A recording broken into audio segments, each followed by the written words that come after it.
is what happens when corporate America, apology videos, and Apple TV Plus all try to go viral at the same time. And it's hilarious, until it's not. Seth Rogen might be playing your worst boss or your best PR strategy. Guys, welcome back to the Rectangles Podcast. I'm your host, Nick. And I'm Janackeh, and this week we are deep diving into The Studio, Apple TV's mockumentary about influencer culture, corporate damage control, and what happens when your therapist goes viral. Before we dive in, if you love smart takes on TV, hit that like button, subscribe for more episodes, and send this to a friend who always has opinions about streaming shows. You know the one. Oh yeah, for sure. Make sure to hit that bell too to get these videos as soon as they come out, hot and ready. All right, so let's get into it. The Studio. This is a great show created by Seth Rogen, Evan Goldberg, longtime collaborators. I mean, Neighbors, Knocked Up, other things that they don't actually star in, like The Boys, just so many various projects. If you actually look them up, you'll realize that they're basically half of streaming right now on multiple different streaming networks. I mean, they got Platonic as well on Apple TV. And then, like I said, the whole Boys universe over at Amazon. Amazon Prime. Yeah, so it's amazing. And then, of course, you know, Neighbors, the list goes on. They're also partners in like a clothing company, a weed company, because it's Seth Rogen, of course. And so these longtime collaborators finally wanted to go in and have something that is a satire that basically makes fun of what they do. And it's Hollywood.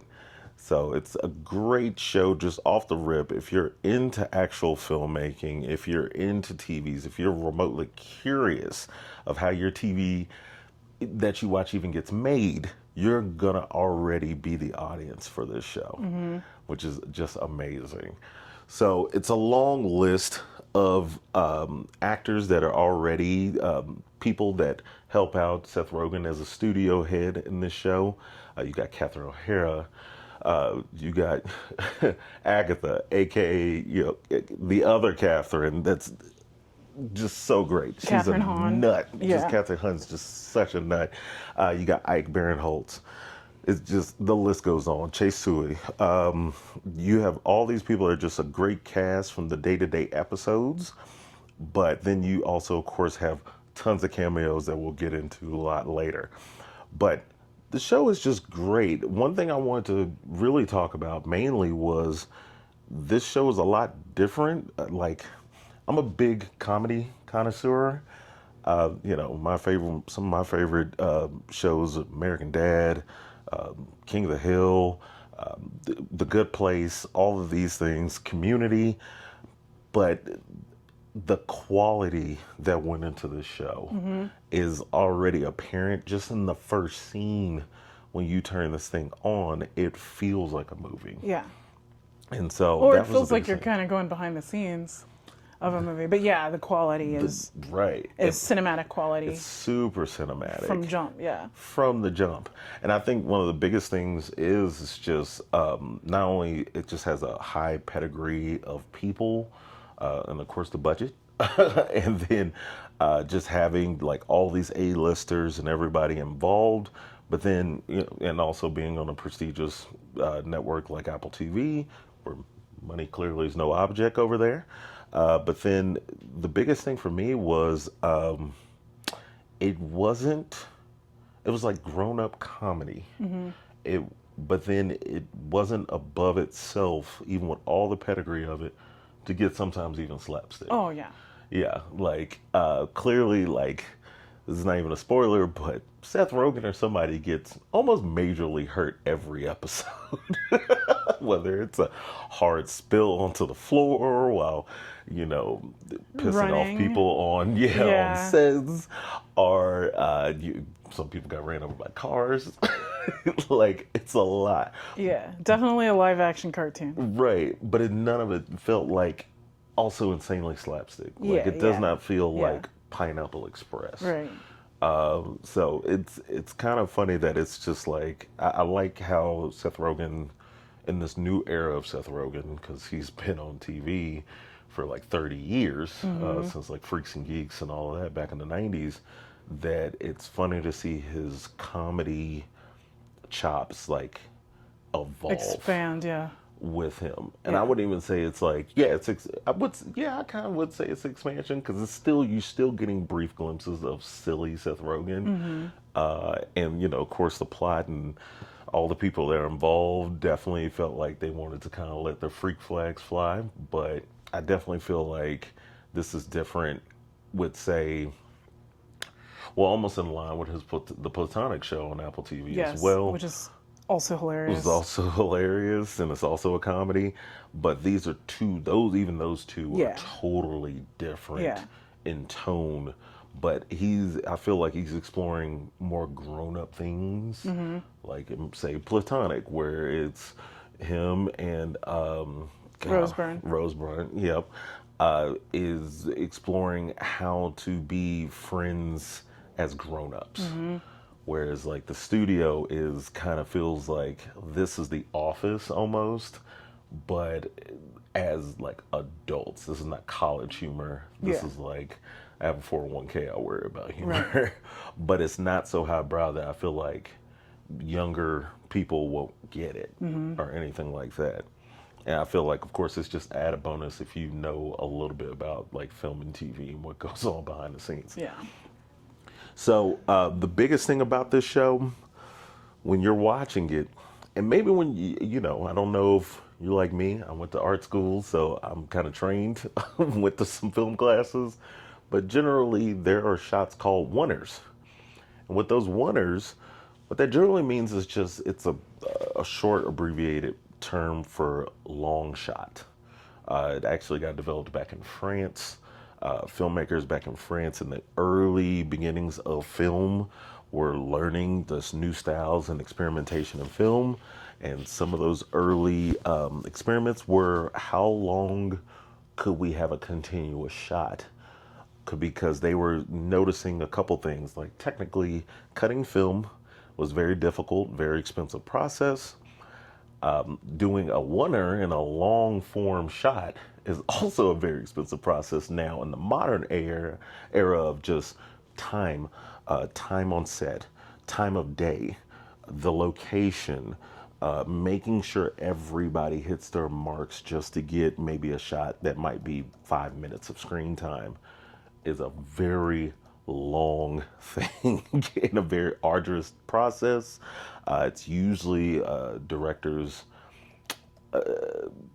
coup de grace, like it's their like magnum opus usually to pull off such a good shot. One of the bigger examples of that would be the movie 1917. That was set during World War One.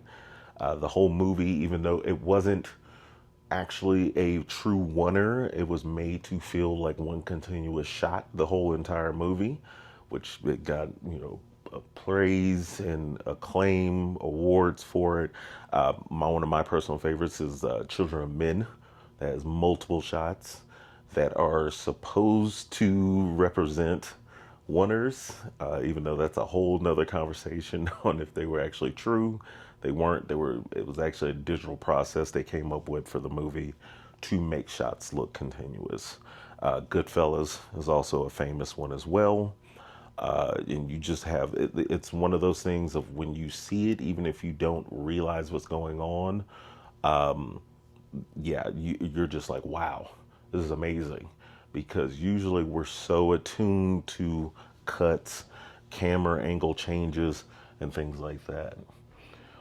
Do you have any ones that you can have as a standout? Yeah, I mean, I was just gonna bring up a couple shows. One would be in True Detective, season 1, Yes. episode 4, where Matthew McConaughey is trying to escape a botched raid in a housing project. So it's a 6-minute single take tracking shot. Yep. That one was really good. I remember when I watched it the first time, I Yep. rewound it and watched Yep. it again because I was like, oh, I see what they did there. Shout out to Cary Fukunaga. The other one with that one is The Bear, of Yes, course. yes. The famous season 1, episode 7. And it's 20 minutes, and it is just anxiety on steroids. Yes. Excellent, excellent show. If you haven't watched The Bear, get into it. But yeah, season 1, episode 7. And then also Mr. Robot, season 3, episode 5. It's called Runtime Error. Yes. And it's a faux one-take episode shot that makes you feel like you're trapped in a building lockdown with Elliot. So yeah, that was just a few That's a good that I one. wanted That's a to good shout one. out. That's a good one. And then, yeah, another one I actually saw in your notes there was Old Boy, which also inspired Daredevil. There's the famous fight scene in Old Boy where he's fighting down the hallway and it turns into a like almost 2D video game style where the camera is following down the hallway in this like open shot but framed. That's been kind of ripped off by a couple things after that was actually shot. That was another good oneer. But yeah, just is so many good ones. Oh, Gravity also We have had good to oneers. shout out the best. Community. Community. Yeah. Which one in Well, Community? I like those season finale episodes. Or not the season finale, but they're like the paintball ones. Yes. Yeah, they do usually try to have Yes. one in there. But you know, famously the paintball episodes, and those episodes are directed by the Russo brothers who did Avengers. Well, there you go. And hence, everybody in Community, fun fact for TV nerds, everybody who's been in Community except for a couple people have actually appeared in the Avengers movies that the Russo brothers directs. So like Shirley and Joel McHale's been in the first Avengers movies. So yeah, it's pretty cool. And so yeah, that oneers are just It's fun. it's fun. It's fun to watch. Now to make, Yeah. I can imagine it's Total chaos. very stressful. And that's actually the subject of the second episode of the show called The Oneer, where they are basically showing the behind the scenes of how difficult it is to shoot what they're trying to actually basically have the whole show feel like. And it's just, and that one is actually a oneer famously. Now, one thing I did read about the show, actually, when it was first coming out, is that Seth intentionally shot it in this way to make everything seem like a oneer to not get studio notes from Apple. And so that was kind of the excuse of, well, I have to shoot it this way because there were some things that he felt Apple was going to try to block. But if he shot it in oneers, well, we just spent, Right. $2 million trying to just get this one shot. Right. Are we going to waste this money or are we going to No. go with the shot that I Yep. did? So Can't reshoot it. very, very smart. I don't know if Apple's going to catch on for the second I'm season. sure they knew. But what since was this going is a show that's now received multiple Emmy nominations, probably going to at least win one or two of those. Because I think it's like 12 Emmy nominations. 12, 13 Emmy nominations. And so, yeah, if Apple gets some hardware, I'm sure they're just going to let Seth cook. Now, with that as well,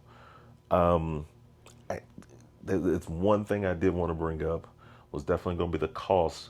But the reasoning for the cost is the cameos. And oh my gosh, I feel like this has got to be the most cameos that's ever been in a show. I mean, beating out, like say, Ballers, beating out Entourage.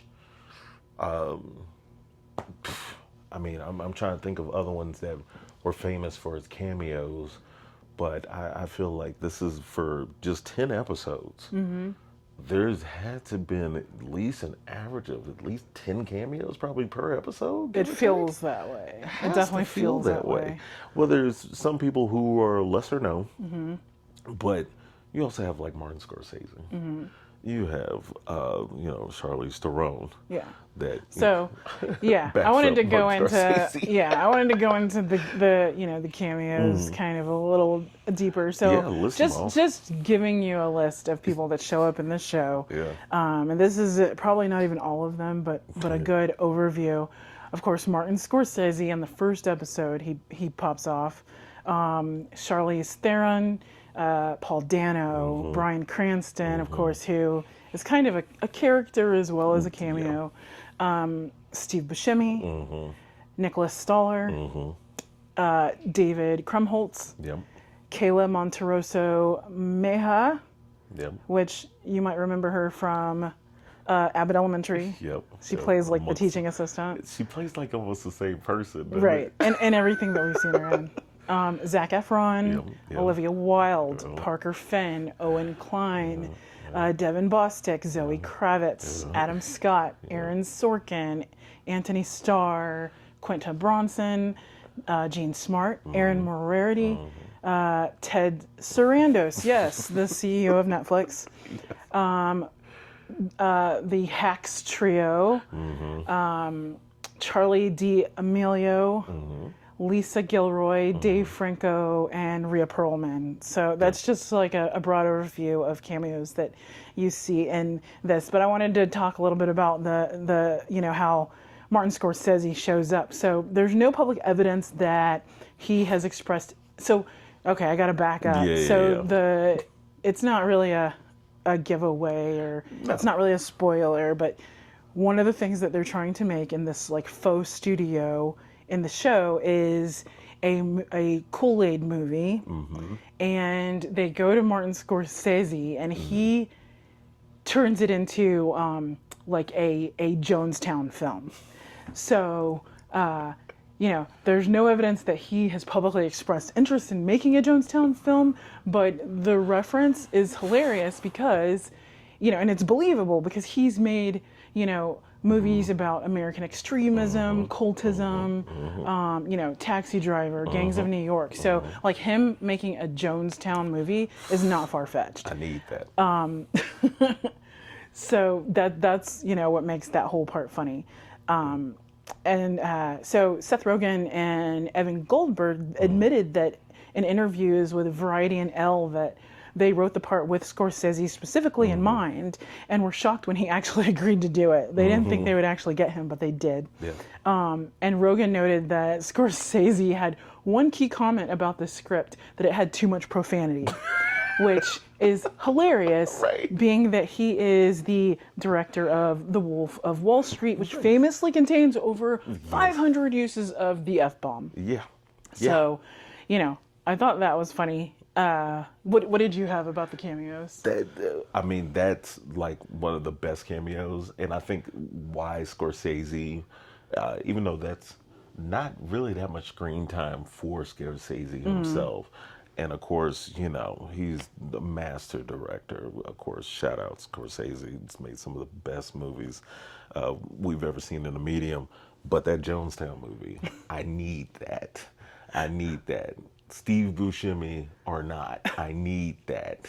Like, Yes. And so, and I know what's funny is I love the little, like, almost dig at Apple, but also the big ups to Apple at the same time. That he does a little quick shout out because Scorsese famously also did Killers of the Flower Moon, which is another big Apple budget TV movie. Apple Yeah. movie. And then also, of course, when we were doing research into the show, I kind of pointed out that pretty much everybody except for Scorsese, which fun fact, they did not know Scorsese. Yeah. But everybody else is literally a Seth Rogen, Evan Goldberg phone call. Yeah. Theron has done movies with Seth, The Long Shot. Yeah. You have Anthony Mackie. You have the folks, his people he employ from The Boys essentially show up. Quinta, which he's done various things with, and they're supposedly good friends off screen as well. Zoe Kravitz. So you have all these folks that are literally doing a favor for their friend. But then also Ice Cube. Yeah, you have Ice Cube. You have Ron Howard, which that was Hilarious. Such a good episode. Yes. Oh my gosh, Anthony Mackie doing comedy. These cameos have shown me, and I'm kind of glad they were able to do it because I feel like some people were able to do comedy that Don't would normally be greenlit to do comedy. Right. Anthony Mackie was hilarious. Yeah. Uh, but then also Zoe Kravitz, Oh my gosh. so good. Icing on the cake. Yeah, and I am not a big fan of Zoe Kravitz's like acting per se. There's a couple things I'm like, okay, this is good, but I've never seen her in a comedic role, and she Well, killed she it. kind of did in High Fidelity, but yeah. Yeah, but I wouldn't. And you didn't see it. Yeah, I didn't see it, but I also didn't see the original. Yeah, I Which didn't see the is original. one of my favorite movies. Yeah, guys, I didn't see the original. Maybe we might do that for an episode. Now Yeah. we'll watch all of it. But That would actually be good. I haven't seen much of her still in comedy, period. And honestly, I would maybe say that was have to do with why High Fidelity as a show wasn't very well received overall anyway. I mean, that thing got canceled in this first season. Yeah. And I don't think it so has to do with her, though. I think it's just in general, I don't think people were watching it because they didn't get it. maybe. And that But if might you be had a seen the thing. movie in the early 2000s, then you might have been kind of hyped for the show. And the show was actually really direct from the movie. Yeah. So, and which the movie from the 2000s is actually a book by Nick Horner. So, like, yeah, there's like a whole ecosystem there. But I don't think it necessarily had to do with her acting because there were other supporting actors who would really like, who could be considered like, like holding the show up even if she didn't. Well, I think people just didn't get the concept. and do you think that may have been because that's like at the time when that show came out? Because that was what 2000.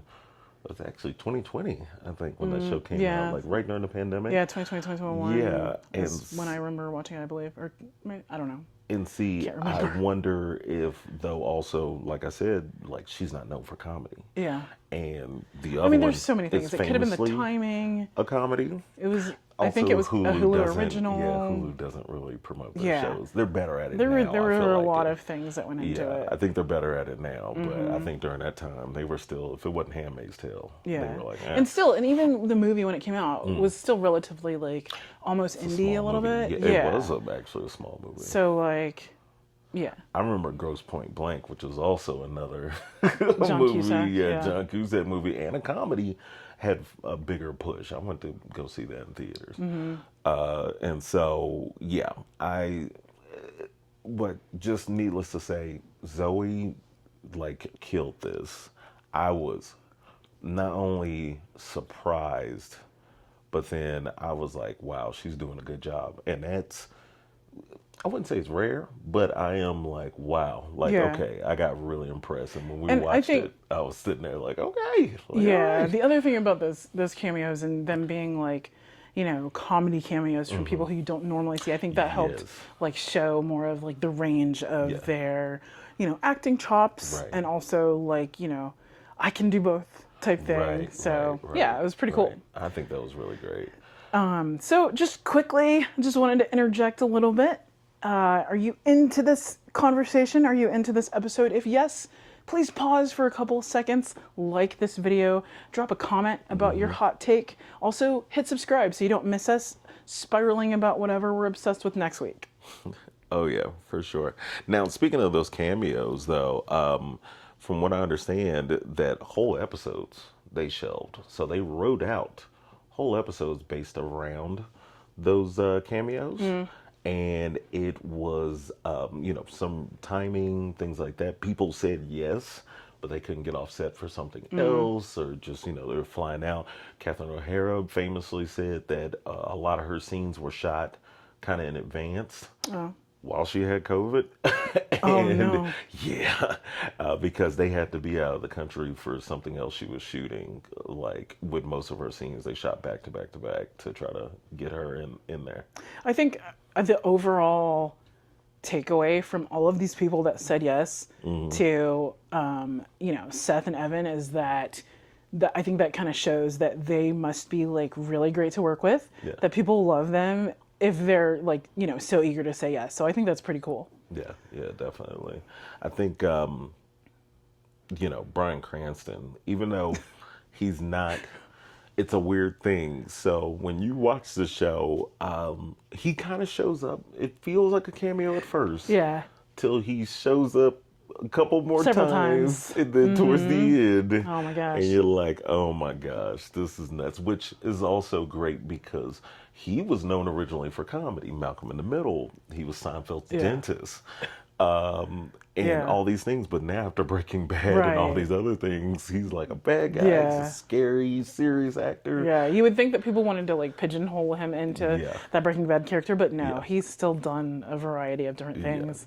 Oh, but you know who we didn't mention? Who? Sarah Polley. I was gonna I literally forgot. bring that up. Yeah, Because so that in was the the- middle of the Right. show. In we the were watching Warner, it. The director of the movie within the show is Sarah Polley, and if Yep. you don't remember her, what initially sparked me remembering who she was, I was like, that's Ramona. So she played Ramona Quimby in like the Ramona and Beezus series, like from Yep. back in the 80s, and it was a Canadian show, and I used to watch it on PBS.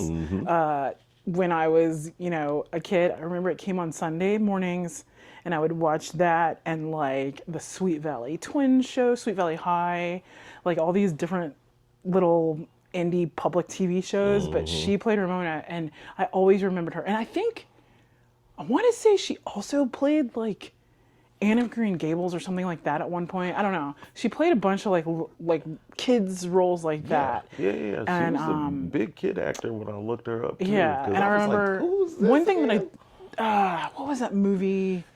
There was a movie from the early 2000s about, I just remember the cover of the film was blue, and it was about a night where people were getting ready for a New Year's Eve party. Do you remember that? I can't remember, but I think she starred in that. I could be completely missing. Kind of sounds familiar. What, Yeah. It was like a kind of a teeny bopper movie. Yes. I just remember the Oh. soundtrack was like, it was awesome, but it was from like year 2000. Year 2000. See, what's only stuck in my head right now is Can't Hardly Wait, and I know No, I don't it's think not she that, was but in that- Yeah. no, it was the around cover that of that time when movie was- everything came yeah. out. Yeah. That does sound familiar, though. Wow, that sounds really familiar. It was Yeah, and it wasn't New Year's none of Day. these. Even though I remember New Year's Day and those terrible, terrible movies that used to star everybody and their mama, which is funny because this is probably the first thing. What's funny is thinking about the New Year's Day, Valentine's Day movies that were generally terrible and felt like everybody was doing the director. No, of it. that's not what I was thinking of. But she was in Go. Oh, I do remember Go. That's probably what Yeah. I'm thinking of. Yeah, blue cover. Yeah, that was Go. Yeah. That was Go. But I'm getting that was that in mix up with 2000. another movie. But yes. Yeah, She but I do starred in Go. remember and Go. Yeah, Yeah. that was actually a pretty good movie too. But yeah, and then of course, you got so many other folks cameoing in this movie. I mean, it's in this just, show, yeah. I mean, I'm sorry, yeah.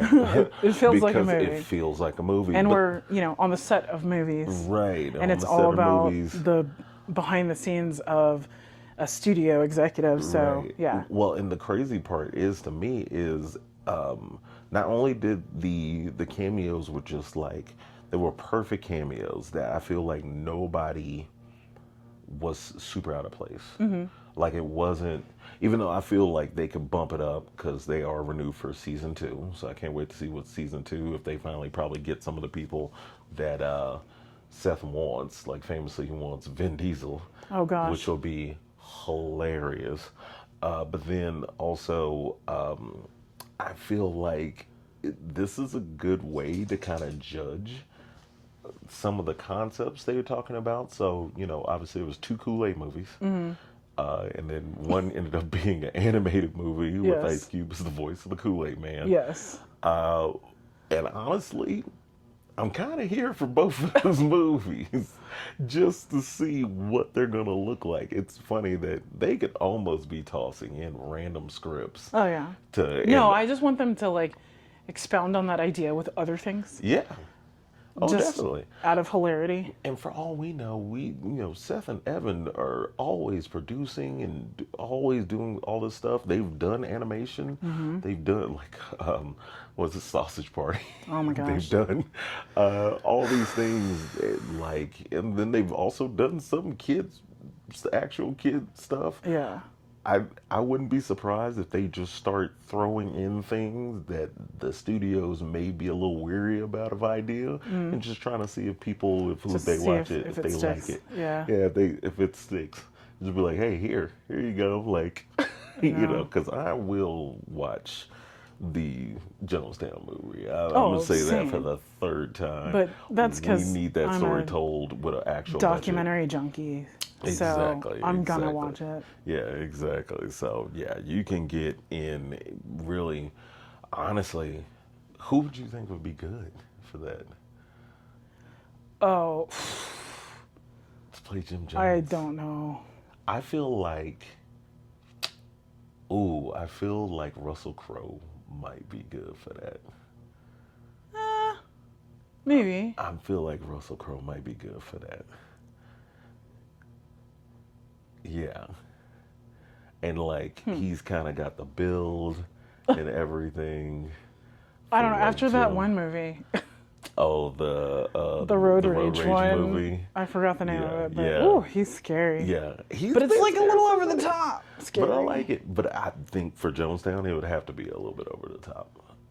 Just towards the end, right? Like they would start out slow, be kind of normal. He's working his way up, and he's doing the little politic thing out in the Bay Area and all that stuff. And then when they get to Guyana, it starts getting weird, and it gets a little apocalypse now, like where it's like, whoa, all right, we're real. Um, but yeah, I think cameos are great, but I do want to talk about the budget. Yeah. When we were looking this thing up, I was super surprised to know that this is probably not only one of the most expensive shows on TV, this is definitely the most expensive comedy probably ever shot. So, for those that don't know, you have your Game of Thrones, Barry, all the great HBO TV shows, even your Apple TV shows, morning show for at one time. The first season was the most expensive show on TV. You have your House of the Dragons, who's kind of carrying on that legacy of being very expensive. The Last of Us. Those shows, when you look them up, are about estimated in the 10 to 13 million dollar range Per episode. per episode. Seinfeld, towards the last of it, when they had most of the viewing public in America watching the show when it was coming out, that was about 8 million. Friends, 10 million. And that was like, that That's was still in the big 90s. viewerships. Yeah. Yeah, and that was, and even for inflation, that's still not really getting close to some of these numbers that the studio is estimated to be over $20 million per episode. It's a lot That's a lot of money. for a TV show. But they're shooting on real sets. Famously, where they have the Emmys set at for a whole episode was completely created in one day. Statues, dresses, everything were all made one day when they got the permit to shoot in a hotel that was getting renovated. Let alone they were also at the Chateau Marmont as well in another episode, which is a very famous and a very expensive hotel in Hollywood. They shot everything on location in Hollywood. So this was not, they didn't run to Prague or Turkey or anywhere else that, the Marvel films that were in Atlanta, anywhere that they usually shoot all these high budget things to try to save costs. Seth told Apple to pull up that Brinks truck and really show what they were about, and it paid off. It shows just in the quality, the way it's shot, and then the themes of like preserving Hollywood and preserving identity of Hollywood, not selling out.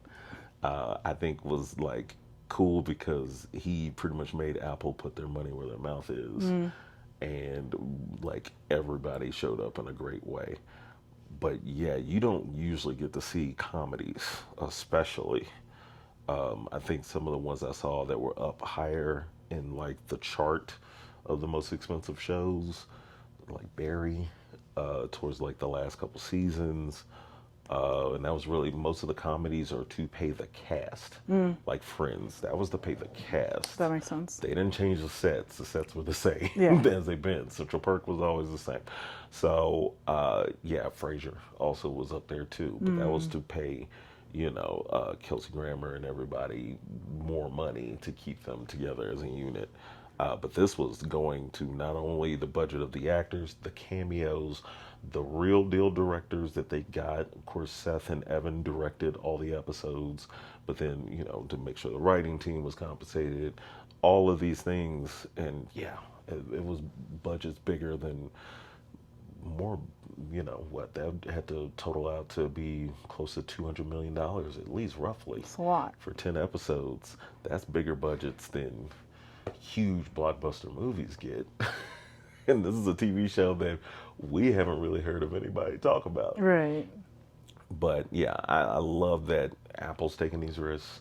I love that, Seth is taking these risks. And everybody kind of took a risk. The people that were doing cameos in not the same capacity they usually would. Some people who are, everybody is technically playing themselves outside of the main cast.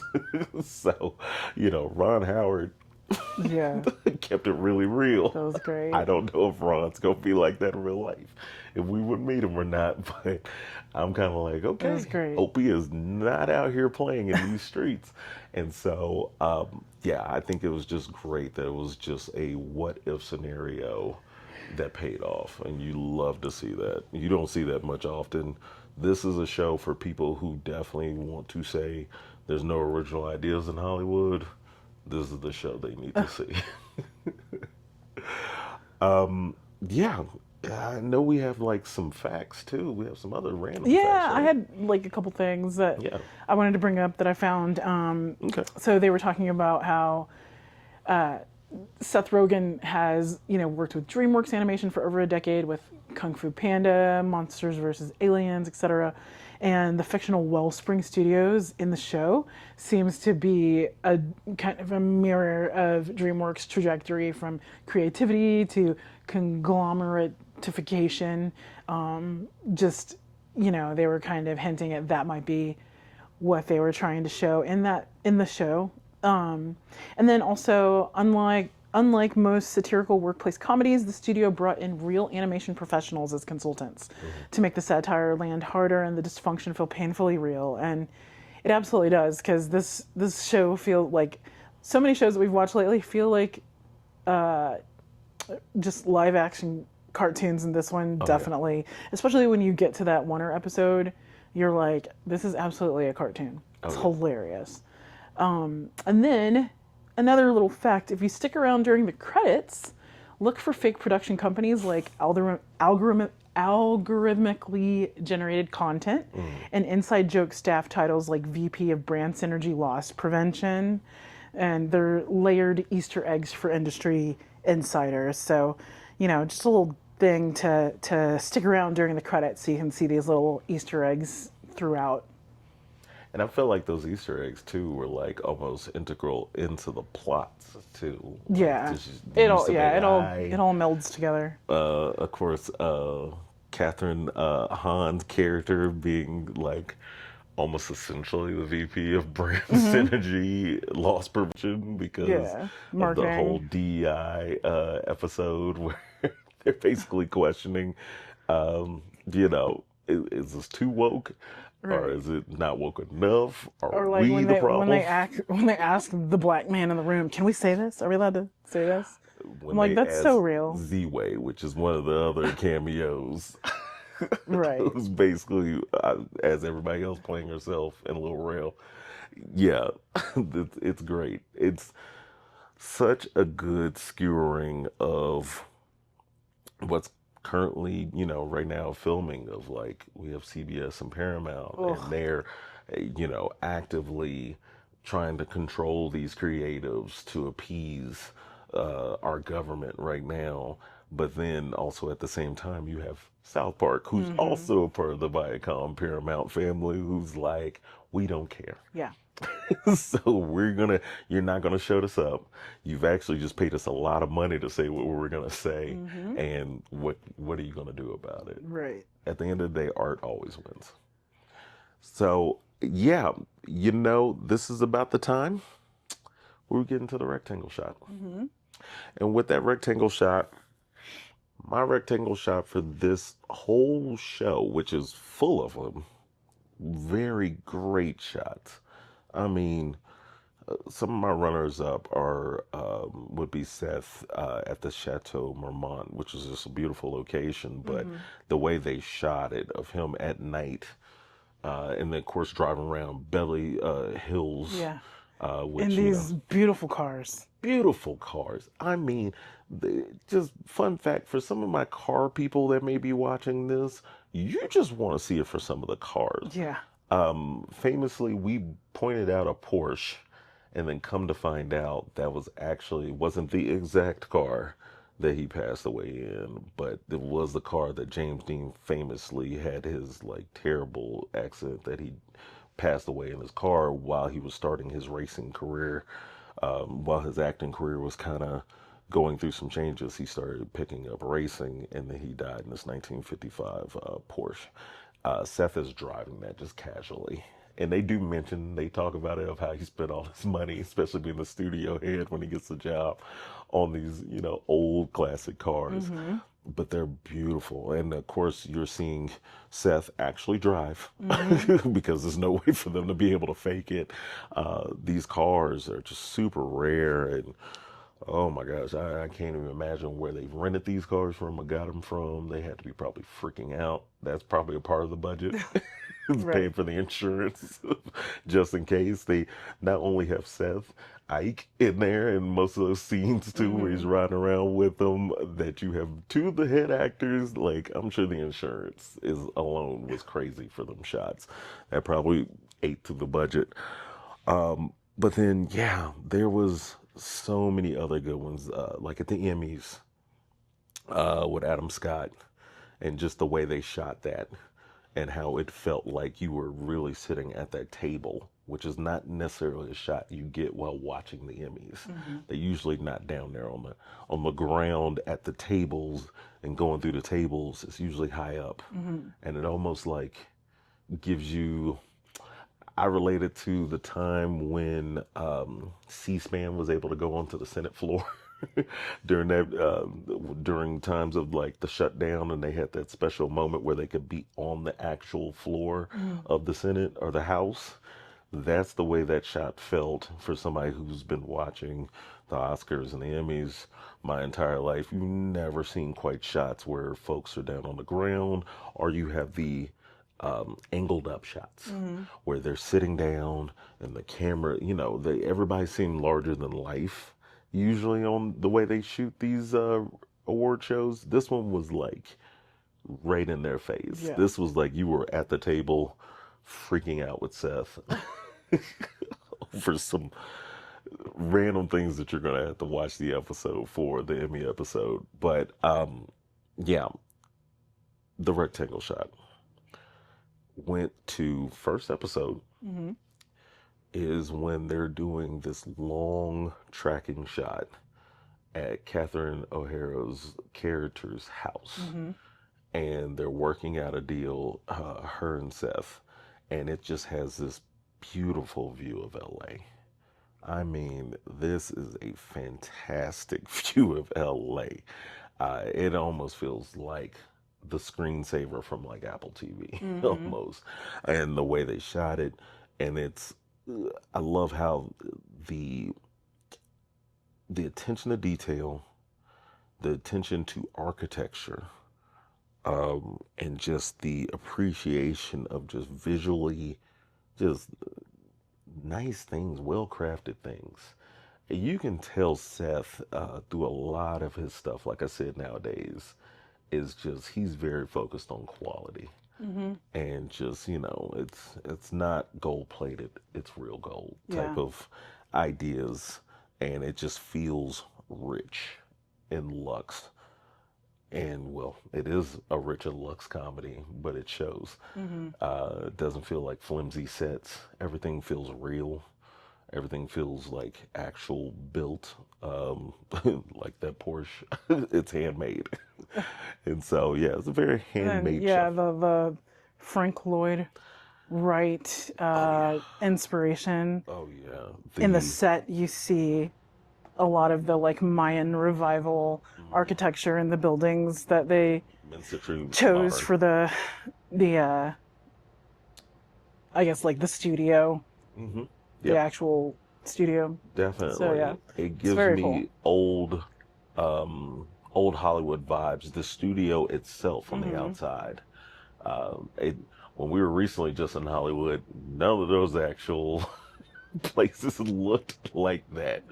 When we went past, what was that, Paramount lot?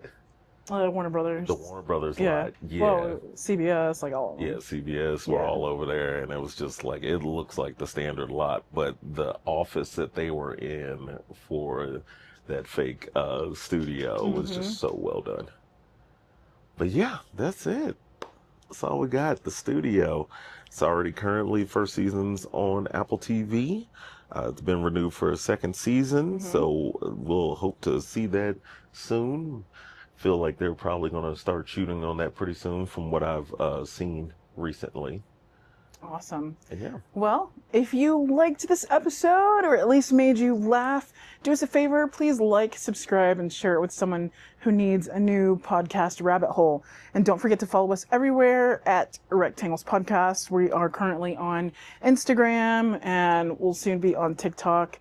There is a Patreon. And we wanted to also end with telling you about our merch. so if you haven't noticed, we're actually wearing Rectangles Podcast merch, which is soon to be sold on EmporiumArts.com.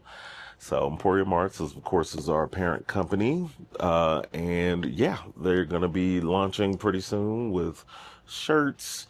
There's an album coming from me. There is like a whole bunch of things, including clothing for our furry friends. So everybody can, be decked out in their favorite podcast merch while watching TV on the couch. So thank you guys for joining us for episode 4. We will see you next week All right. with a new take. Bye, guys. Bye.